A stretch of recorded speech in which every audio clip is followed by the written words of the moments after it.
Good morning and happy Sabbath. Greetings from Portugal, and I'm definitely enjoying my time here. The weather is being all right, but today it's actually a little sunny and it's warm, but not too hot like Mississippi. And obviously a good day to go out and enjoy the beautiful country that Portugal is. Right behind me, you'll see a monument. It's called the Monument to the Discoveries. This monument was built in 1940 actually, and it's to celebrate the Portuguese discoveries. You know, Portugal is a little country, but Portugal is one of the oldest countries in the world. We became a country in 1100s, the year 1100s. And we have been a solid country since then. A few issues here and there with Spain and France during the Napoleonic Wars, but we have remained an independent country for most of the time. And so when I came here to Portugal, I told Chris, you know what, I'm gonna preach. I'll preach a sermon, but I challenged myself to see if I could find representation of God's love within the Portuguese most touristic places, within the Portuguese landmarks. And so behind me you have this Monument to Discoveries, which was erected in honor of the discoveries, and it's kind of shaped like a caravel, like one of those old ships from the Middle Age that Portuguese sailors would go into to travel the oceans. And they made it to India, they made it to Brazil, they made it to North America. And so I think this is a fitting place to start. They're embarked in this place on a journey across the world. And I would like to invite you to join me on a journey, not across the world, but just in a few landmarks here in Lisbon and Portugal, to discover God's love for us. So come along and don't miss this journey. Okay, here we are at our first stop. And I want to introduce to you the Belém Tower. This is one of the most iconic places here in Portugal because it played a very interesting role. Back in the 1500s, King Dom Manuel, at the time was king from Portugal, decided that in order to protect the city, in order to protect the town of Lisbon, he needed to build a tower. At the time, there was only basically one warship sailing the river here and protecting the city from any foreign ships that would eventually come and do harm to the city. And so he felt that one ship was not enough, and so he decided to build this tower. So in 1514, the construction began, which was concluded 5 years later. It is interesting to note that the tower was actually built on a little island, not connected at all to the shore. However, when the earthquake hit Lisbon in 1755, it shaped or reshaped the coastline, and now the tower is actually right next to the shore. And so it is you can actually walk to the tower. This tower was used for many purposes. In the bottom, at the basement level of the tower, it was obviously used as a dungeon or as a prison, but in the upper floors, and it has three levels plus the main level. On the main level, that's where they had all the cannons, all the artillery. And then on the floor above that one, the first floor, it was the governor's office. The second floor, or the governor's room. The second floor was the king's room. And the third floor was the room where eventually the king or the governor would meet with people.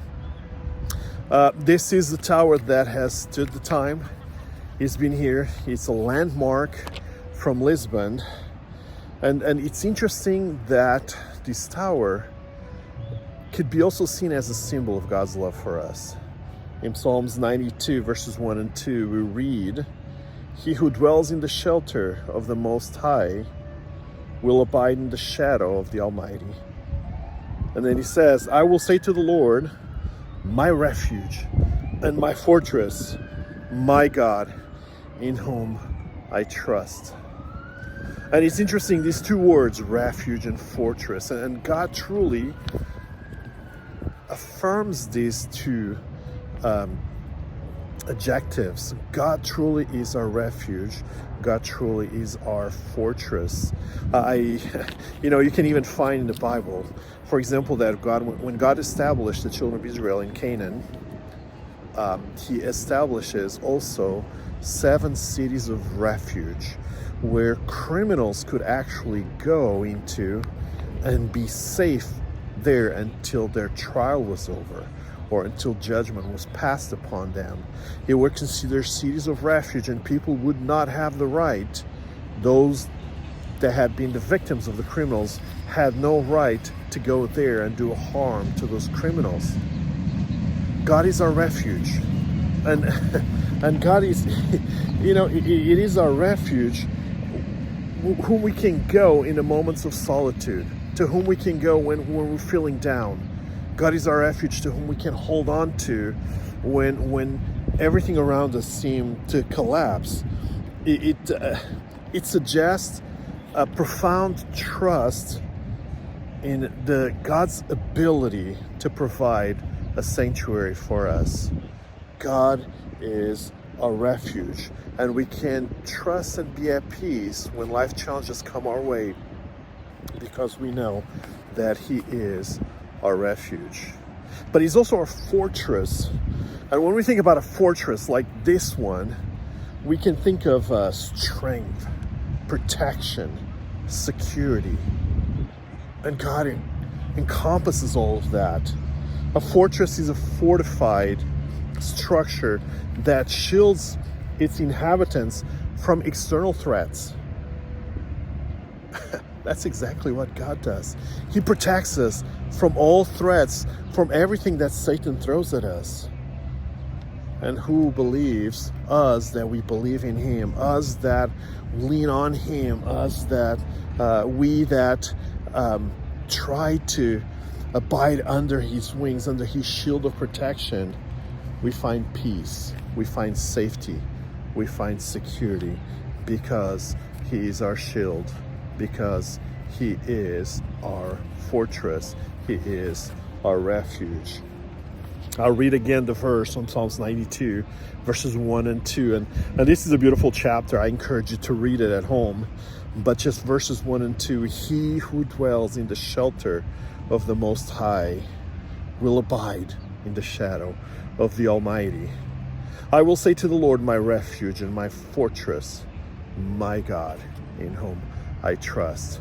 So let this little landmark from Portugal be a symbol that we can trust God in the moments of despair, that we can trust God when the challenges come our way. Let this be a symbol, all of these towers and all other towers around the world, let these towers be a symbol of protection, refuge, security, strength, that God's unwavering love for us is present, and He is there to protect us and to keep us safe.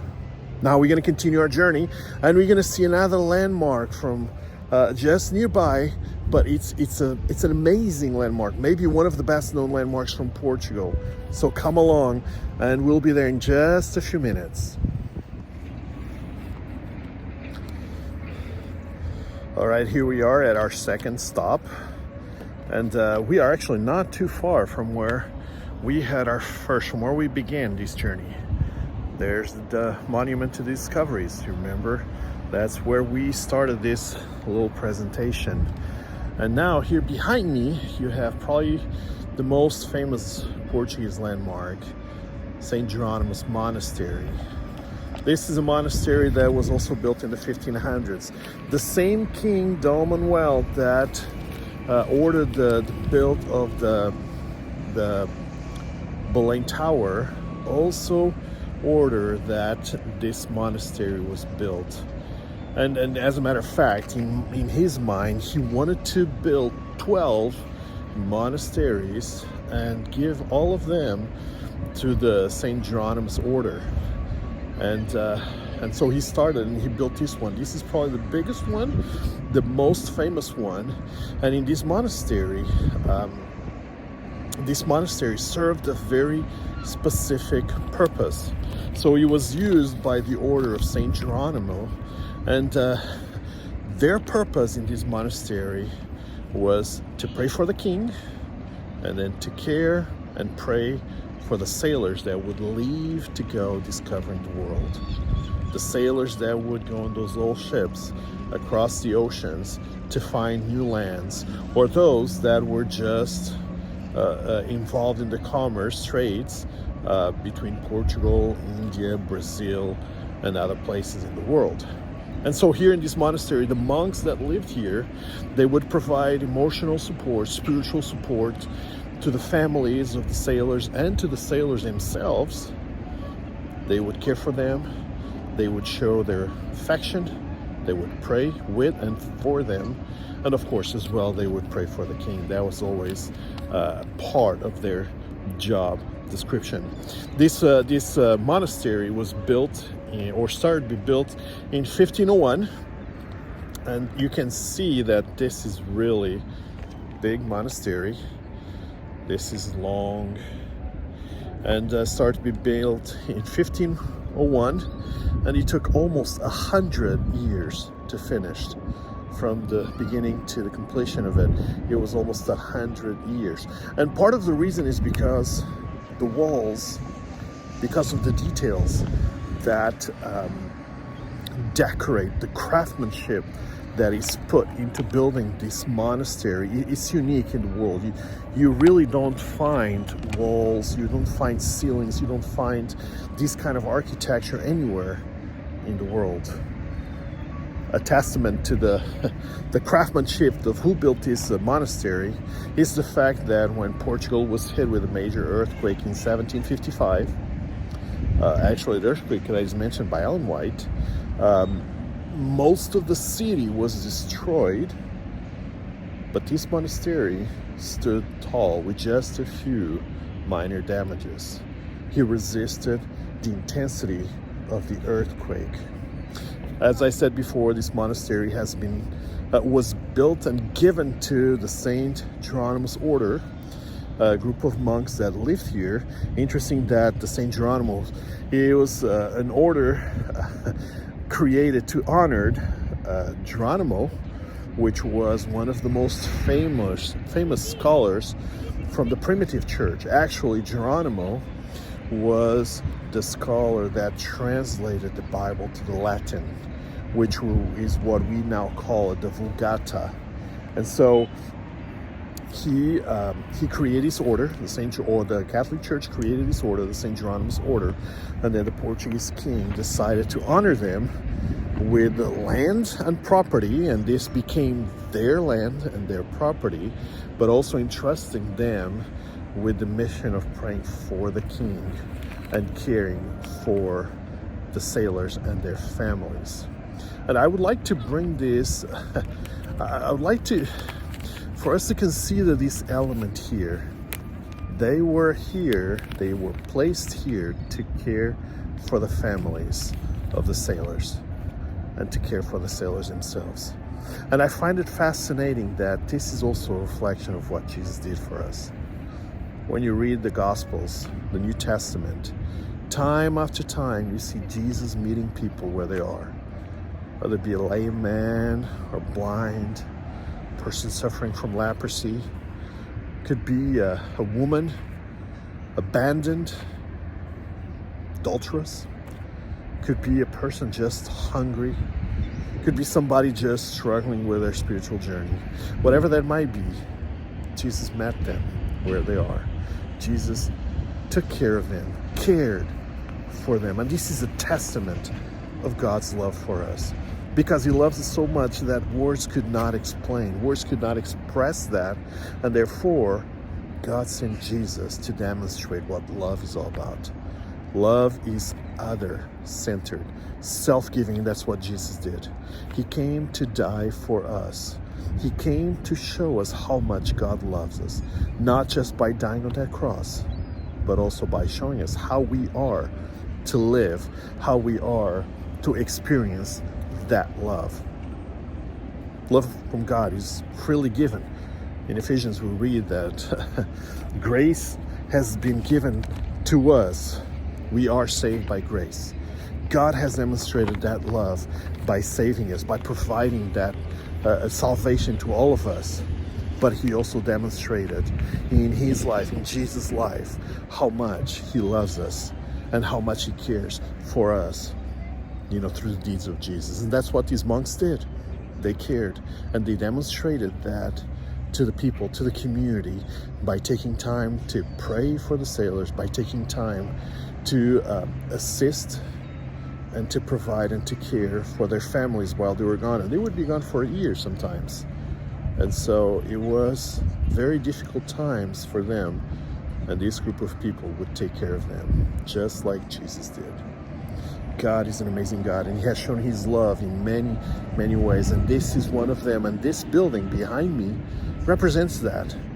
A love that, again, is unwavering, a love that is never ending, a love that at every moment demonstrates how much God cares for each one of us. But we're not done. So let's continue our journey. We have a few more things that I want to show you, a few more things that testify God's love for us. Come on, let's go. Okay, so I just drove to a little town named Sintra. This is a town about 25 minutes west of Lisbon, right by the Atlantic Ocean. This town is important because in here there is one of the most beautiful, one of the most amazing palaces ever built in Portugal. This palace has a very interesting story. Unfortunately, to my frustration, I was not able to get to the palace. I would love to be doing this reporting from there, from the palace, but unfortunately I cannot show you on site the palace. You're going to have to see it through the pictures that I'm putting here. You can see that this palace is unique in its shape and in its colors. This was a palace that actually was not originally planned to be a palace. Actually, in the 1400s, the Catholic Church built a small chapel in this place. It's right on top of the mountain here in Sintra. And they built a small chapel, and this chapel became one of the somehow a pilgrimage place here in Portugal.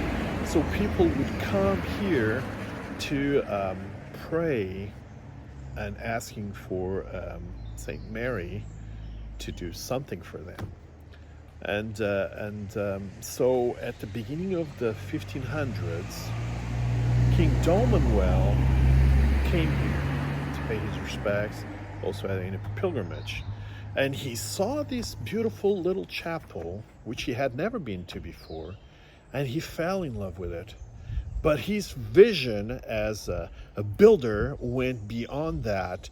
And if you remember, just before, I mentioned to you a few minutes ago that King Dom Manuel wanted to build 12 monasteries.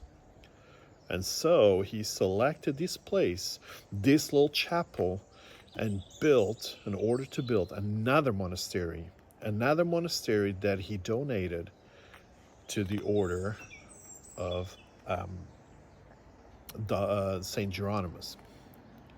So started building, and he erected the monastery here. Monks lived here for many years. But then in the 1800s, things didn't go that well. At the beginning of the century, actually at the beginning of the 1700s, not 1800s, but at the beginning of the 1700s, a lightning struck the monastery, caused a big fire, and with that some destruction. And then on top of that, the earthquake came and just leveled it down. The monastery was destroyed. At the time, King Dom Fernando, hearing the news and wanting to do something again, something special, he said, you know what, that is not going to be a monastery.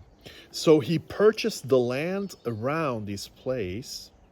He purchased the monastery and he built this palace. He built what today is known as the palace, or the Panis Palace. And this palace became known as, or became, the king's summer residence. He actually would come here and spend the summer, him and his entourage, him and his servants and the queen and other people. Actually, when Portugal went to the civil unrest and they deposed the monarchy and established the Republica, the king were at the time here in this palace with his family, and they were caught off guard. They were surprised with the news, with the civil unrest, and with the fact that they had been deposed.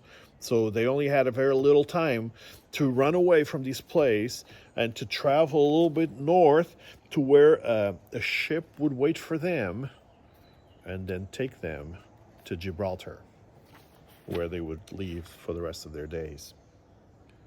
Now, as you can see from the pictures, this palace is a monument to ingenuity, but to creativity as well. It doesn't follow just one style. It mixes several styles. It brings colors. It brings shapes. The architect tried to combine the Muslim culture, which had been predominantly established here in Portugal before the kings took over, before Portugal became Portugal. And so they tried to bring that element, that culture, with a more modern contemporary elements. And this is what they built, a mix of architecture styles. And it's just beautiful with its bright and beautiful colors. And I'm thinking about this, and I'm thinking about God's love. How can this express God's love for us? And one of the things that we don't hear that often, but I think God expresses his love in the way he shows creativity. God is a creative being. God is, he can imagine and think things that we cannot. He loves to create. I mean, after all, the world is here because God decided to create it, right? And so one way, for example, that God demonstrates his creativity is if you look up. If you look up to the sky. At nighttime especially, go out and look up to the heavens.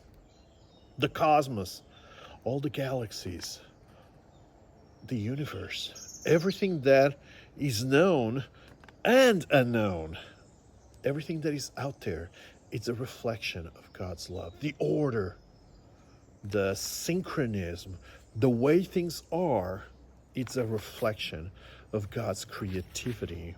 But also, if you look at our life, or just if you look at life in itself, I mean, it's mind-blowing. It's beyond our understanding, the intricacy of the design of the living organisms. As much as we can talk about evolution, I truly find it hard to conceive how evolution can explain the synchronism, the little connections that complement, the organs that complement each other, how things have happened. I cannot accept that just came out of nothing. He had to be God's creative power doing that. You look outside, you look at the flowers, you look at the plants, the ecosystems, you see God's creativity right there. How many different plants, how many different flowers, how many different animals, how many different birds, how many different animals in the sea. All of that, it's a demonstration of God's creativity. And then one more element that I would like to mention to you, where God shows his creativity, is through the plan of redemption and salvation. It's unbelievable that as human being, as a man, if I were to come up with a plan of salvation, it would not be by sending my son to die for other people. I would have probably come up with something different. I would probably depose Satan. I would probably go after him and just kill him and establish everything. But that's me. That's the human thinking. That's the man way thinking about this. God's ways are more creative and see way far and beyond what I can see, what we can see. And so he crafted this salvation plan in such a way that in the end, there can be no mistake, no doubt about how much God loves us. I leave you with a very simple verse, a verse that David wrote in Psalms 139, verses 14. I praise you.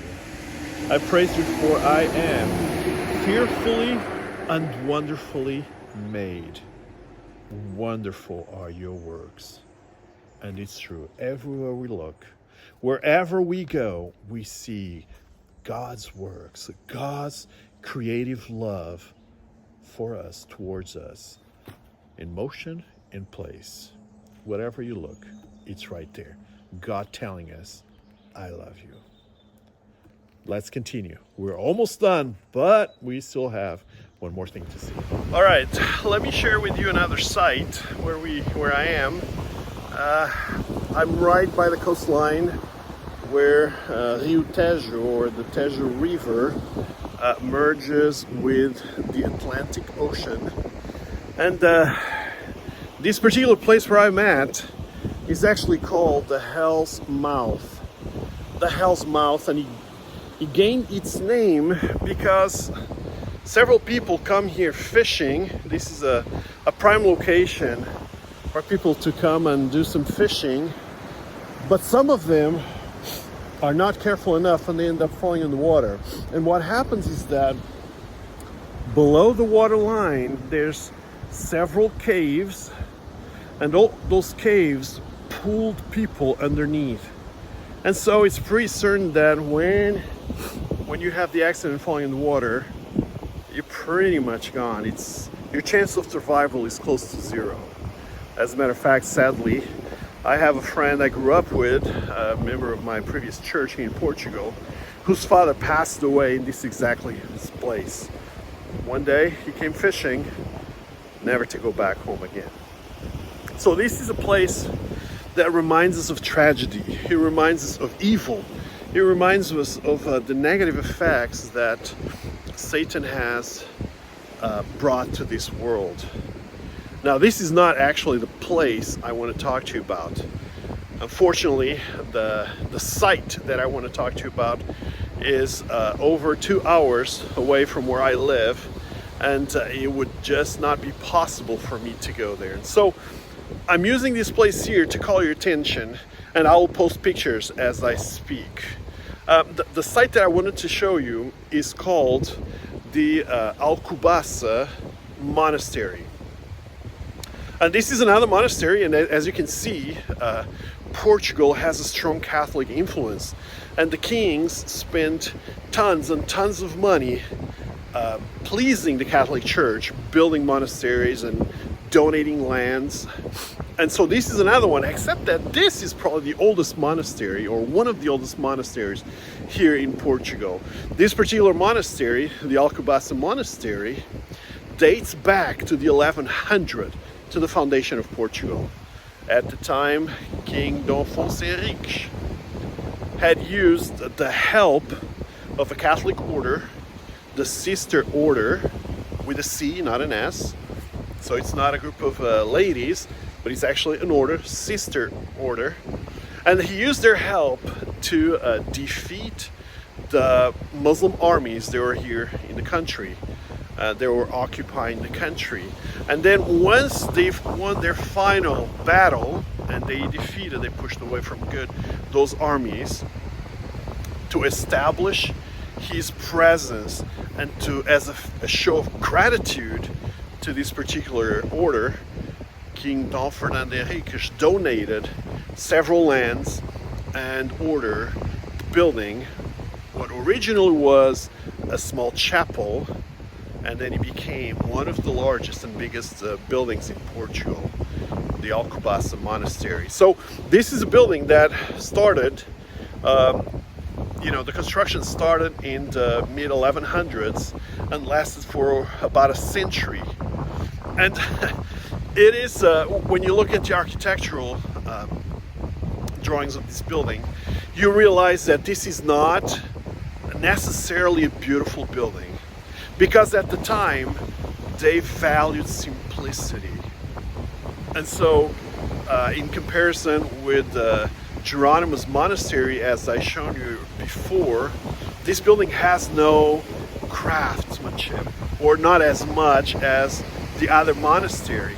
And this building again is built on the concept of simplicity. So you have bare walls, you have rooms barely empty. As a matter of fact, even though it's an extremely large building, you can visit the entire building in about an hour because the rooms don't have anything. They're empty, to show how the monks at the time lived. Monks that were dedicated to hardships and to poverty. And so they occupied this building since the 1100s, and it has undergone a few renovations here and there. Some damages have occurred to the building over the years, but it still stands and it's still there. Actually, this building, this monastery, became one of the first monasteries to have a school here in Portugal, and so children would come and be educated. And on top of that, it became one of the first monasteries in Portugal to have the largest library. However, as interesting as all of this is, at least for me, the main story of this monastery has nothing to do with the building itself, but it has to do with a situation similar to Romeo and Juliet romance. We also have in Portugal our own Romeo and Juliet. And this story dates from the 1300s. King Dom Afonso IV married Donna Beatriz from Castilla, Spanish lady, and she became Queen of Portugal. And they both had a child, and he was Dom Pedro, who later was deposed and became King Dom Pedro. Now, Dom Pedro, as he was custom at the time, had a marriage by convenience, and so he married Donna Celeste, also of Castilla, and she was meant to become the future Queen of Portugal. Now, when she moved to Portugal, she brought with her entourage. She brought with her a lot of people that were supposed to provide and care for her as the future queen. And among those people, among the maids that came with her, there was a lady named Inês de Castro. And here, that's where the plot begins. Because the moment she arrived with her group of people to the palace, Dom Pedro laid eyes on Donna Inês de Castro. She laid eyes on him. History says that her beauty surpasses all beauty. It was beyond any other women's beauty. She was exceedingly beautiful. And he was almost love at first sight. Or he was love at first sight. And so they fell in love for each other. And history says that it became obvious. I mean, after all, Dom Pedro was married to Donna Celeste. But that relationship couldn't last. That relationship had its problems because he was in love with her maidservant. And the court started talking about that. The court started talking about that. People started gossiping about that. And it finally came to the king's ears that Dom Pedro was having an affair with the queen's maid. The king was enraged, was extremely upset, and so he ordered Donna Inês de Castro to go into exile. And so he put her in a castle far from where the palace, a castle right at the border with Spain. Sadly, a year later, Dom Pedro's wife passed away giving birth to their child, to their first child. And right away, Dom Pedro brings Dona Inés to be with him.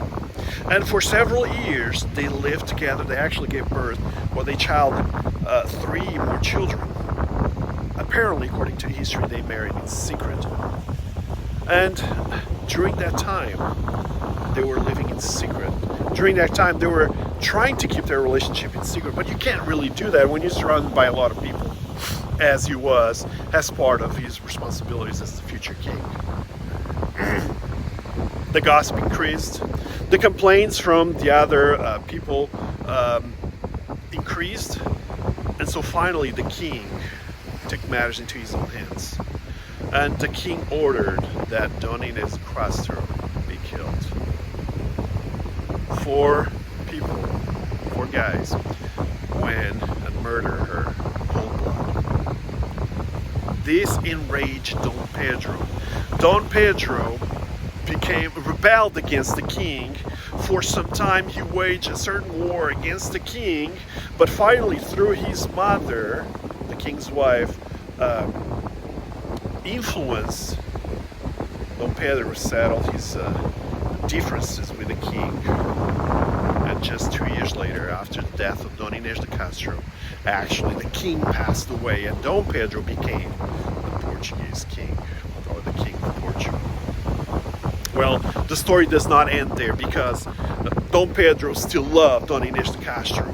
The king actually tried to have him married to another person, and he rejected that. He refused that because he was in love with his deceased wife.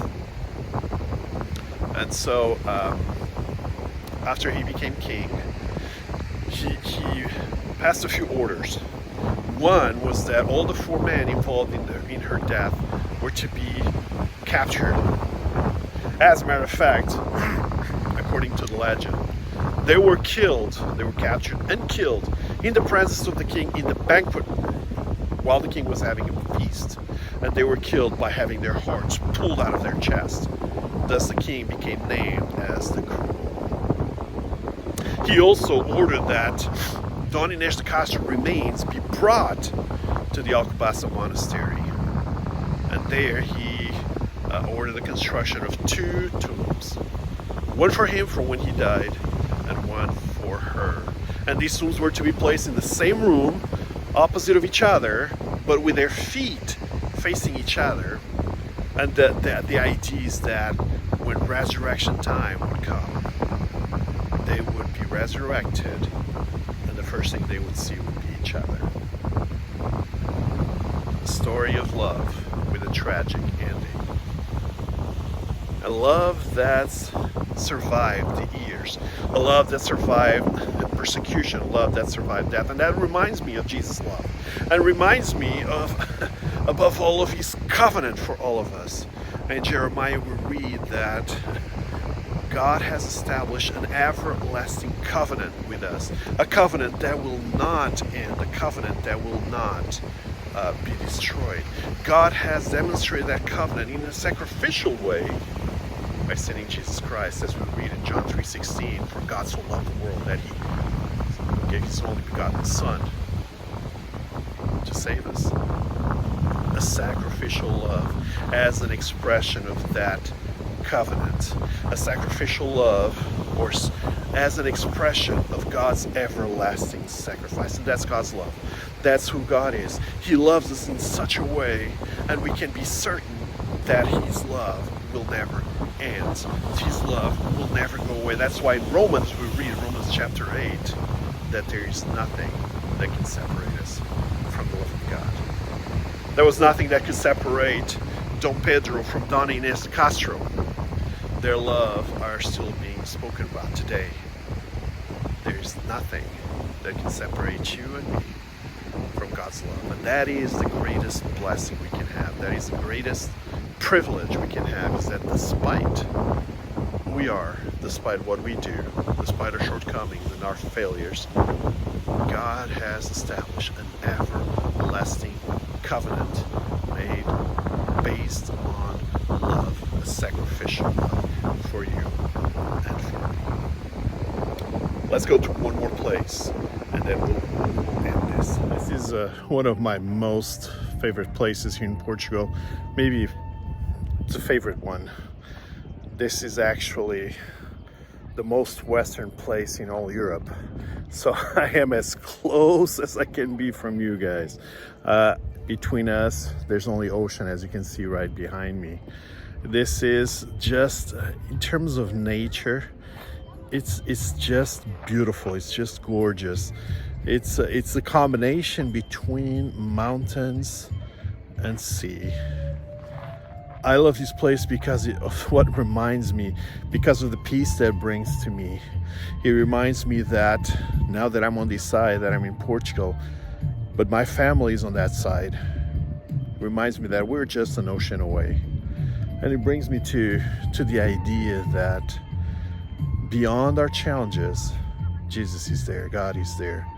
And so whatever you think, whenever you experience your problems, whenever you're dealing with your challenges, whenever you are struggling, remember, God cares for you. In His creative way, He created the way you are. You know, God's relentless love, relentless pursuit for you. He will not waver. He will not give up on you. This place reminds me that just right there after this ocean, I will see my family again and we'll be reunited again. And so when I think of it, I think then one day we will be reunited, but it will not be here in Portugal or there in Mississippi.